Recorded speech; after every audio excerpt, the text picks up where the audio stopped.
Okay guys, स्वागत है आप सभी का आज की इस वाली हॉरर वीडियो में, जिसमें कि आपको कुछ फनी सा भी लग सकता है क्योंकि भाई वीडियो ही कुछ इस प्रकार की है। वीडियो की आपको शुरुआत करने से पहले एक लड़के के बारे में बता देता हूं जिसके ऊपर ये पूरी कहानी बेस्ड है। एक राज नाम का लड़का होता है जो कि मुंबई में जॉब कर रहा होता है 7-8 साल से। 7-8 साल से वो अपने घर वालों से दूर था। आपको एक और बात बता दूं, जो राज है वो बिल्कुल भी समझदार नहीं था, बिल्कुल भी घर की तरफ नहीं देखता था, क्योंकि उसके घर वाले उससे कहते थे कि बेटा थोड़ी बहुत कमाई मुझे भी दे दे, हमें भी दे दे, थोड़ा घर चलाने में हेल्प हो जाए। लेकिन भाई वो इतना अय्याश लड़का, बिल्कुल भी समझदार लड़का नहीं था वो। घर वालों को उसने एक फूटी कौड़ी तक नहीं दी 7-8 साल में। और बचपन से ही एक और सोच में वो जी रहा था कि मेरी जब शादी होगी तो मैं अपनी पत्नी से उससे ही कमवाऊंगा और घर बैठ कर खाऊंगा। ऐसी सोच के साथ जी रहा था वो। लेकिन वो घर वालों की फोर्स के कारण जब उससे घर वाले घर से निकालने के लिए हो गए थे, तब उसने मुंबई में जाके नौकरी की थी। और उसके माँ बाप पुणे में रहते थे। उसका माँ बाप का जो घर है वो पुणे में था। उसके पापा सरकारी रिटायर्ड थे और उसकी वजह से उनका घर का खर्चा पानी चल रहा था। चलो ठीक है भाई, यहाँ तक कंप्लीट हो गया आपको। अब आपको ले चलता हूँ राज के नौकरी छोड़ने की बात पर। जब वो नौकरी छोड़ता है तो वो सोचता है कि अब बहुत हो गया, अब मुझसे नौकरी नहीं हो रही, ठीक है अब मैं पुणे वाले घर में जाऊंगा, वहां से आराम करूंगा। 7-8 साल नौकरी कर ली, अब मुझसे नौकरी नहीं होगी भाई। वो नौकरी से रिजाइन करके एक बहुत अच्छी कंपनी में जॉब कर रहा था। वो मुंबई की अच्छी कंपनी में जॉब कर रहा था, लेकिन वहां से रिजाइन दे के अपने घर पे आ जाता है पुणे में। और पुणे में एंटर करता है तो उसके माँ बाप कहते हैं कि बेटा तू ऐसे कैसे आ गया, बहुत दिनों बाद आया है, चल आ जा कुछ खा ले। माँ बाप को क्या पता था कि ये लड़का हमारा नौकरी छोड़ के आ गया है मुंबई से। वो आते कहता है, पागलों की तरह कहता है, अरे मैंने नौकरी छोड़ दी, ये वो, जैसे बच्चा कहता है ना। और वो 26 साल का लड़का था, नौकरी छोड़ दी और घर वालों से बात कह रहा है। और घर वाले उसके इतने नाराज, उस पर बहुत ज़्यादा गुस्सा आया उनको कि यार ये एक तो हमको पैसे नहीं देता कमा के, और ऊपर से नौकरी भी छोड़ा है और हमारे ऊपर आके बैठ गया। तो ठीक है, इस बात को कहकर वो अपने रूम में जाता है, जो उसका रूम होता है जहाँ पर वो सोता था, बचपन में सोया करता था। अपने रूम में एंटर करता है। रूम में एंटर करते ही उसको एक चीज़ नज़र आती है कि यहाँ पर मेरा बिस्तर नहीं है।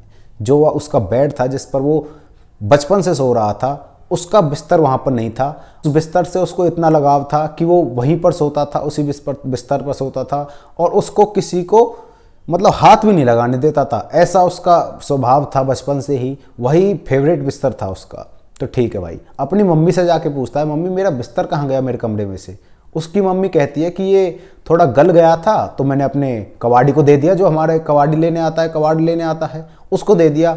वो उसको सुनकर बहुत गुस्सा करता है अपने घर वालों पर और कहता है कि मेरा बिस्तर क्यों दे दिया, तुम्हें क्या मतलब मेरे सामान से। घर वालों ने उसके कमरों में गद्दे बिछा दिए थे क्योंकि उन्होंने गेस्ट रूम बना लिया था, क्योंकि लड़का तो रहता ही नहीं भाई, वो तो मुंबई में ड्यूटी कर रहा है।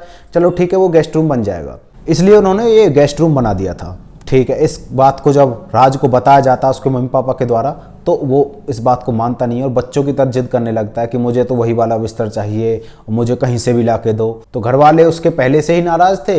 इस बात को सुनकर उसको धमका देते हैं, मतलब डांट देते हैं, और वो घर से बाहर चले जाता है। सुबह का जाता है। अब रात में वो सो गया था उन गद्दों पर, रात में सो के सुबह जाता है वो बेड लेने के लिए, और उस पर इतना अमाउंट भी नहीं था जिससे वो अच्छा खासा बेड ले सके। तो वो सारे बाजार में घूमता है, लेकिन उसको उसके बजट का बेड नहीं मिलता है। बेड नहीं मिलता है तो भाई वो बहुत ज़्यादा परेशान। उसको परेशान देखकर एक बेड वाले के दुकान के साइड में एक मुर्गे वाले की दुकान थी। वो मुर्गा वाला कहता है कि भाई साहब तुम्हें बेड चाहिए क्या, चलो साइड में आओ, मेरी मुर्गे की दुकान है। तो राज उस पर गुस्सा कर कहता है, अरे भाई मुझे मुर्गा नहीं चाहिए, मुझे बेड चाहिए। मुर्गा वाला कहता है कि भाई मुझे पता है तुम बेड लेने ही आए हो, लेकिन मेरे पास एक बेड पड़ा है, उसको ले लो, बहुत कम दाम में आपको दे दूंगा। तो राज अपनी जो बजट का वो था, पेमेंट थी, उसको बताता है। तो मुर्गा वाला मान जाता है और रजत शौक में हो जाता है, भाई यार ये ऐसे कैसे, इतनी कम पेमेंट में इसने एकदम से हाँ भर गई, शायद कुछ बेड में कमी होगी। तो वो कहता है कि भाई बेड तो दिखा दो पहले। बेड देखने के लिए जाता है तो बेड एकदम चकाचक मस्त से उसका बिस्तर था। तो राज कहता है तुम इतनी कम पेमेंट में इसको क्यों बेच रहे हो भाई। तो मुर्गा वाला उसको सारी बातें बताता है। मुर्गा वाला कहता है कि भाई ये हमारी दादी का बेड था और वो दादी हमारी इस पर किसी को नहीं बैठने देती थी, उनका फेवरेट बिस्तर था ये, इसी पर सोती थी डेली रात को, और अब वो गुजर गई हैं तो इस बिस्तर का क्या ही करूँगा, तुम ले जाओ इसे। तो राज फटाफट से उस बिस्तर को उठवा के अपने घर पे पहुंचाता है।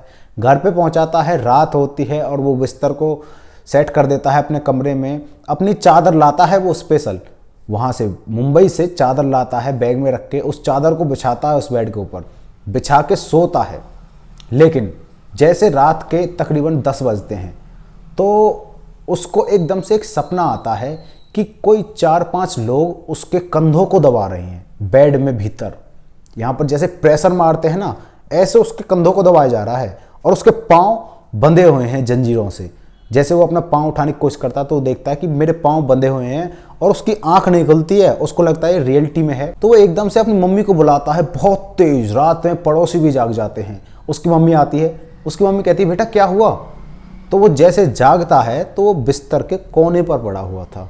कोने पर मतलब जैसे करवट लेके पड़े होते हैं ना, बिस्तर से गिरने ही वाला था, बिस्तर के कोने पर करवट लेके पड़ा हुआ था। उठाती है उसकी मम्मी, कहती है बेटा कैसे चिल्ला रहे हो? तो वो कहता है मम्मी ऐसे ऐसे मेरे साथ हुआ है। वो सारी बातें बता देता है। मम्मी कहती है कि ये मन का भ्रम है, तू अपना उल्टा करके लौट जा बिस्तर पे या फिर नीचे सो जा। तो वो कहता है चल ठीक है मैं नीचे सो जाता हूँ, ये भ्रम भी हो सकता है। कहते हैं लोग कि उल्टा सो जाओ अगर ऐसा कुछ सपना आए तो वो नीचे सो जाता है। नीचे उसको अच्छी सी नींद आती है। सुबह उठता है, सुबह अपने नॉर्मल अपने घर के काम करके अपने माँ बाप से गाली सुन के, क्योंकि उसके माँ बाप बहुत तेज गाली दे रहे थे उसको कि तू नौकरी क्यों छोड़ के आ गया, अच्छा खासा चल रहा था हमारा जीवन। लेकिन वो भाई इतना बेशरम लड़का, वो घर से बाहर ही नहीं निकला। ठीक है, रात का वक्त होता है, रात होती है, दोबारा से अपने बिस्तर पर सोने जाता है। वहाँ पर जैसे लेटता है तो उसको आधे घंटे पीछे ही नींद आ जाती है। उसके आधे घंटे बाद उसको एकदम से सपना आता है कि वही वाला सीन रिपीट हो रहा है, लेकिन कुछ और ऐड हुआ है उसमें। ऐड क्या हुआ है? जो उसके कमरे का गेट था, उस गेट पर एक बुढ़िया खड़ी हुई है और बुढ़िया उससे कह रही है तू यहाँ से चला जा, मेरे बिस्तर पर क्या कर रहा है तू, मैं तुझे मार डालूंगी, ऐसी ऐसी बातें करने लगती है। इस सिचुएशन में वो घबरा कर उठता है और देखता है कि यहाँ पर तो कोई भी नहीं है। वो फिर से नीचे सो जाता है। नीचे सोता है तो कोई भी उसको नज़र नहीं आता है। ये चीज़ उसके साथ 3-4 दिन रिपीट होती है। जैसे वो परेशान होता है, मम्मी को तीसरे दिन अपने मम्मी को बुलाता है। दोबारा उसकी मम्मी आती है। उसकी मम्मी कहती है कि तू नशा पानी तो नहीं कर रहा, कभी सूखा नशा कर रहा हो, रात को चिंगाड़े मारता है, जोर जोर से चिल्लाता है। राज कहता है मम्मी आपकी कसम मैं कोई ऐसा काम नहीं कर रहा और ये जो हो रहा है असलियत में हो रहा है, सच में मेरे साथ हो रहा है। तो उसकी मम्मी कहती है चल नीचे सो जा। नीचे सो जाता है। वो सुबह उठता है और वो सोचता है कि इस बिस्तर में कोई ना कोई प्रॉब्लम है। बिस्तर में प्रॉब्लम सोचकर वो उस बिस्तर को ऊपर छत पे डाल आता है। जो उसकी बिल्डिंग की छत होती है उस पर डाला जाता है। ठीक है, उस बिल्डिंग में और भी लोग थे क्योंकि उन्होंने किराए पर दिए रहे होंगे, वहाँ पर बहुत सारे कमरे थे। उसको डालकर आ जाता है तो उस घर में एक किराएदार था जो कि उस बिस्तर को अपने रूम में ले आता है, ये सोचकर कि मैं इस पर सो जाऊँगा, मेरे पास पलंग नहीं है। उनके पास पलंग नहीं था तो वो अपने कमरे में लाकर सो जाता है उस पे सोता है। तो वो किराएदार उसके 6:30 बजे उस राज के गेट खटखटाता है कमरे के और कहता है भाई साहब ये कैसा बेड है? उसको पता था ये इसका बेड है, इस पर ऐसे ऐसे हो रहा है, कोई बूढ़ी औरत आ रही है और मेरे साथ ऐसे कह गई है कि तू यहाँ से चला जा नहीं तो मैं मार दूंगी तुझे। राज समझ जाता है ये बिस्तर की ही गड़बड़ थी, लेकिन राज एक और बार एक्सपेरिमेंट करना चाहता है। उस बिस्तर को उठा के वो अपने कमरे में रख लेता है और रात होने का इंतजार करने लगता है। रात जैसे होती है वो उस पर लेटता है तो रात के तकरीबन 11 बजे उसको वही बुढ़िया का एहसास होता है। अब की बार वो बुढ़िया धमकी नहीं दे रही थी बल्कि रो रही थी। रो के उससे बात करती है कि बेटा तू इस बेड को छोड़ दे, जीते जी मुझे इस दुनिया ने नहीं जीने दिया, मरने के बाद तो अच्छे से रहने दो। इस बात को सुनकर राज कहता है माँ मुझे माफ़ कर देना, मैं यहाँ से जा रहा हूँ, तुम यहाँ पर सो जाओ, लेट जाओ। अब इस बेड को उठाकर मैं उसी के पास ले जाऊँगा जिसने मुझे ये दिया था। सुबह होती है, राज अपने हॉल में ही सो गया था उस रात को। सुबह होती है और राज उस बेड को उठाकर उस मुर्गे वाले के पास ले जाता है और वहाँ पर जैसे ले जाता है तो उस मुर्गे वाले से कहता है भाई साहब ये क्या रोग दे दिया तूने मुझे, इस पर तो बुढ़िया ऐसे आके मुझे धमकी दे रही है, कभी रो रही है। और वो उसको समझ आ गया था कि ये जो मुर्गा वाला है इसी की माँ है। उसको पूरा समझ में आ गया था कि कॉन्सेप्ट क्या है, क्योंकि इसकी माँ ही मरी थी। इसने पहले बता दिया कि ये मेरी दादी का है, दादी का बेड था और बहुत प्यारा बेड था।